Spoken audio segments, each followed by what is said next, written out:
Penny Mordaunt MP, you've had a look around the Harvey Centre. What are your impressions? Well, I'm incredibly impressed. Robert told me it was an amazing story how this place had regenerated over the last few years, and I've been remarkably impressed with what I've seen. It's been a very, very steady effort. This is not easy stuff, but you've got an amazing manager here and a real community. That's the thing that's come across to me. They've done lots of clever things, Wi-Fi, all sorts of fantastic changes that they've made and investment they've put in, but it's really about the community that's been built here. All of the traders are all pulling in the same direction. People talk to the customers, they know their first names. It's a most remarkable place, and I've asked them today to enter the Great British High Street competition because I think they could win it. It's a hard challenge, isn't it? You know, if you go, say, for example, over to Farrock, you've got something like Lakeside Shopping Centre, you've got Gray's Height, shopping centre.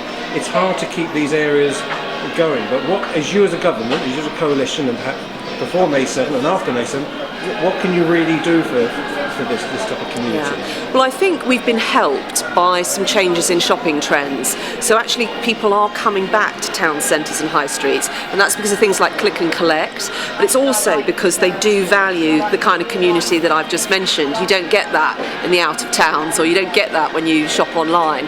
People value that. This is more than just a place to pick up shopping.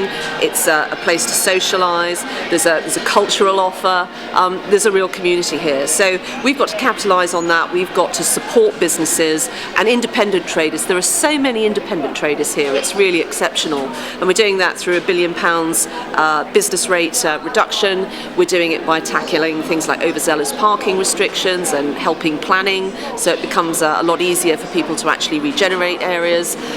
Through those very, very practical things. My department's also providing a lot of support for traders associations, support for neighbourhood planning as well, because all that adds in.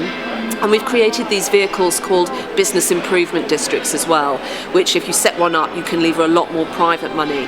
And very recently I have written out to all the major national chains in the UK that are very familiar in all of our high streets, and asked them, rather than give money to government and we distribute it, could they put it in at a local level where their stores are to further help support, whether it's the traders associations, whether it's the Christmas lights or the Easter parade.